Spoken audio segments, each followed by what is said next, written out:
এর আগে পর্যন্ত আমরা মনে করতাম যে সরকারটা খারাপ, আওয়ামী লীগ খারাপ, বিএনপিকে আনলে চলবে, বিএনপি খারাপ, আওয়ামী লীগকে আনলে চলবে। এই অভিজ্ঞতার চক্রটার মধ্যে আমরা আসলে হাত দিয়ে বললাম যে কেবলমাত্র এক সরকারের বদলে আরেক সরকার গেলে হয় না। এই যে দেশ পরিচালনার যে শাসন ব্যবস্থা, যে সংবিধান, এটারও পাল্টাইতে হবে। এই আন্দোলনের ভেতর দিয়ে ধরেন ধাপে ধাপে আস্তে আস্তে 5 তারিখে ছাত্ররা সবাইকে নিয়ে যে গণঅভ্যুত্থান করলো, গণঅভ্যুত্থানের পরে তারা বলল যে বাংলাদেশে যাতে এই রকমের হাসিনার মতো যাতে আর কেউ স্বৈরতান্ত্রিক না হইতে পারে, এই স্বৈরতন্ত্র যাতে আসলে আবার অভ্যুত্থানের পরে ফেরত না আসে, তার জন্য একটা ব্যবস্থা করতে হবে। আমরা এই ব্যবস্থাগুলির ফর্মুলা বললাম যে আমাদের এখানে এইরকম উদাহরণ আছে। আমরা 70 সালে এক নির্বাচনের মধ্যে দিয়েই 2 ধরনের ক্ষমতা পাইছি।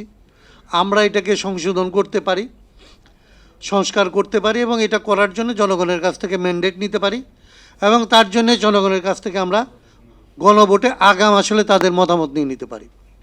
সে প্রক্রিয়ার ভেতর দিয়ে কিন্তু আজকের যে নতুন করে নির্বাচন হওয়ার কথা, সেই নির্বাচন হচ্ছে। এই নির্বাচনে দেখেন 2টা নির্বাচন একসাথে হচ্ছে, একটা গণভোট এবং একটা সংসদ বা একটা জনপ্রতিনিধি নির্বাচনের ভোট। ওই জনপ্রতিনিধিদের আবার 2টা ক্ষমতার কথা আমরা ঠিক করছি, যেই জনপ্রতিনিধিরা ওই রকম কতগুলো জায়গা যেগুলির ব্যাপারে আমরা সবাই একমত হয়েছি যে আমাদের সংবিধানে এগুলি আসলে ত্রুটিযুক্ত, এইগুলিকে প্রথমে সংস্কার করবে।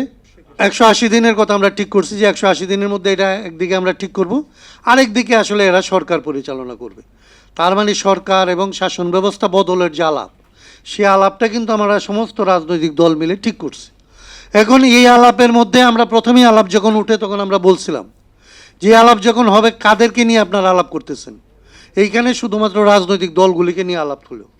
আমরা বলছিলাম সমস্ত জনগণের সাথে আসলে কি পরিবর্তন করতে হবে। এই আলাপের মধ্যে সমস্ত রাজনৈতিক দল, সমস্ত রাজনৈতিক সংগঠন, সমস্ত জাতিগত কিংবা আসলে গোষ্ঠীগত সংগঠন, ব্যবসায়ী সংগঠন, পেশাগত সংগঠন, সবার সাথে আসলে আলাপ করে আমাদের একটা সিদ্ধান্তে আসা দরকার। কিন্তু এই ঐকমত্য কমিশন এইটা করে নাই, শুধুমাত্র রাজনৈতিক দলগুলির সাথে আলোচনা করেছে, এবং তারা অনেকগুলো জায়গাকে সরকার ঠিক করছিল যে এই জায়গায় সংস্কার করতে হবে। আজকের আলাপটা আমরা প্রধানত নির্বাচন সংস্কারের আলাপের মধ্যে রাখতে চাইছি। নির্বাচনের সংস্কারের একটা ধরেন কমিশন করা হলো, এবং এই নির্বাচন কমিশন একটা সংস্কারের প্রস্তাব দিল। একটা আইনের কথা বলছি আমরা আজকের আলাপের মধ্যে, দল নিবন্ধনের আইন। আওয়ামী লীগ যখন ক্ষমতায় আসে তার আগে 111-এর যে গভর্নমেন্ট আসলো, 111-এর গভর্নমেন্ট এসে একটা বলল যে যে কেউ দল করতে পারবে না, দল করতে হলে তার 50টা উপজেলা কমিটি লাগবে, এরকম জেলা কমিটি লাগবে 7টা, মানে 7 ভাগের 1 ভাগ জেলা কমিটি লাগবে।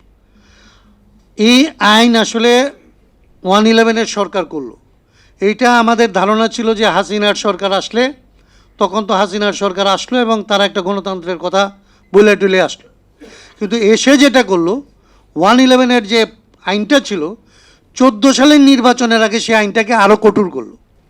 কঠোর করে বললো যে 100 উপজেলায় কমিটি লাগবে, এই কমিটিগুলি যে আছে তার 200 মানুষের আইডি কার্ড লাগবে, ভোটার তারা হইতে হবে 200 সদস্য, তার একটা অফিস লাগবে, এবং কার্যকর অফিস এই শব্দটা লাগাইলো। যে অফিসে আলমারি, আজকে যে আমাদের কি বলে নাসির খুব দেখাইলো, কার্যকর অফিস মানে কি, চেয়ার আছে, টেবিল আছে, খাতা আছে, কলম আছে, আলমারি আছে, ওয়ার্ড্রোব আছে, এইরকম। মানে আপনার অনেক টাকা আগে ইনভেস্ট করার মতো সামর্থ্য লাগবে, তাইলে আপনি একটা রাজনৈতিক দল করতে পারবেন।